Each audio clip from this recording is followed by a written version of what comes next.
Over the last 20 years, in the academic literature, scholars have found that there are many good reasons for firms to hold cash. Why? Capital markets are not perfect.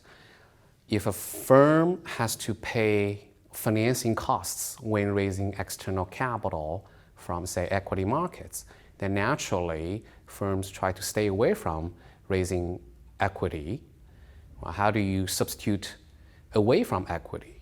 Well, one natural source of margin is your internal savings. Okay, so the more costly it is for firms to tap external equity, the higher demand firms have for internal savings. Okay, so that's the main mechanism. The question is, existing models out there tend to predict cash holdings that are too low quantitatively. The reason is the following. When firms get hit by adversary productivity shocks, firms actually have the ability to lower their investments to adapt to adversary shocks. When firms receive positive productivity shocks, okay, say when demand for their products goes up, firms can ramp up their investments in these models. Therefore, the firm's ability to adapt its investment and other decisions allows the firm to pretty much be able to rely on internally generated cash flows to finance their desired levels of investments. Now that flexibility goes a long way. So in other words, it's true firms want to use internal source of financing because it's cheaper, but because firm has the ability to adapt to changing investment opportunities, firm does not have to rely on savings, cash holdings. Okay, in other words, there are two sources of internal financing: the internally generated cash flows versus internal savings. The former is a flow variable, the latter is a stock variable. When your flow variable, the internally generated cash flows, are sufficiently plenty to fund your desired level of investments, you do not really need to save. Okay, that's the mechanism. Now, in our model, the way we think about it, as in reality, is firms are constantly hit by random events, okay, COVID being a prime example. So CEOs or CFOs might have thought that, okay, we're going to generate 20% return on assets, but that's only a point estimate. You're going to have a distribution around it. You're going to have randomness.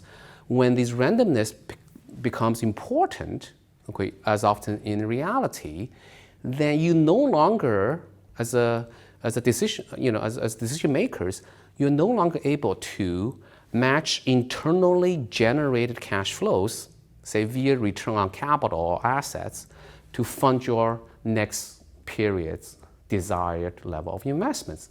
So in other words, the randomness of your cash holding positions and your internally generated cash flows will drive you to hold cash for precautionary motive.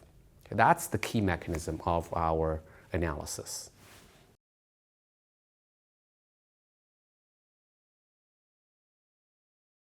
These two aspects are interdependent. I mentioned about precautionary motives in your words, that is saving for a rainy day.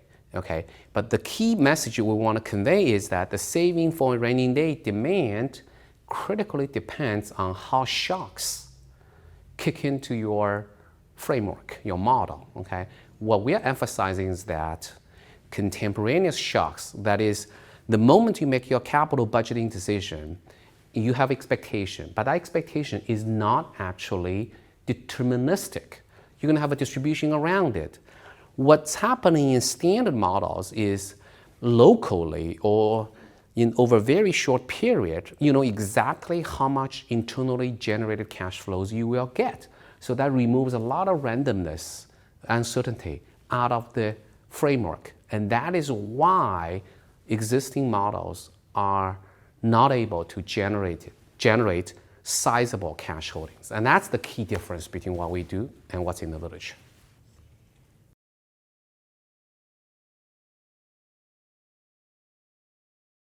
In our framework, to get started, we're focusing on what we call value maximization perspective. So in that setting, we're focusing on the bright side of cash holding. Okay, so as we discussed, cash holdings are for precautionary motives, to fund the desired level of investments for rainy days down the road. Okay, these are good reasons to save inside the firm. Okay, you brought up another important margin, which we actually are working on as well, which is the dark side of cash holding. Okay, so this is what we call managerial agency theory. To the extent you think that executives' incentives are not fully aligned with shareholders, then you have this issue of possibly overspending when firms have excess cash holding. So that is the balance. In other words, a broader, even broader framework shall include both the precautionary motive, investment motive of cash holding when capital markets are imperfect, and also the managerial agency, the misalignment, potential misalignment between shareholders and managers' interests.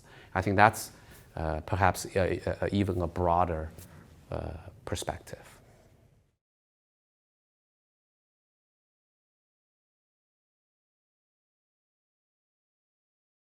The way we think about this is the following. What we've done in the paper you saw is what we call a single firm's problem. We're not yet putting many firms like the one we modeled together. So that's what we call equilibrium models. In equilibrium model, as you conjectured, if there's excess cash holding on one firm's balance sheet, it naturally means fewer resources will be available for other firms. Okay, so that's a question that requires an equilibrium analysis, and we are actually working on it. But in general, there's a possible scenario under which individual firms' savings tend to be higher than socially desirable outcome from what we call, say, a planner's or a society's perspective.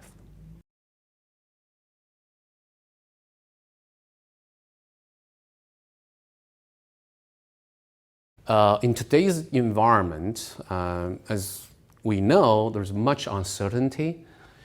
For that reason, firms' forecast of their future profitability will be noisier. Risk is larger. For that reason, I expect firms' cash holding will continue to be substantial. Because as we discussed earlier, a firm naturally has incentives to be a buffer stock saver, saving for rainy day, be precautionary. For all these reasons, I don't expect firms to reduce their cash holding in the foreseeable future.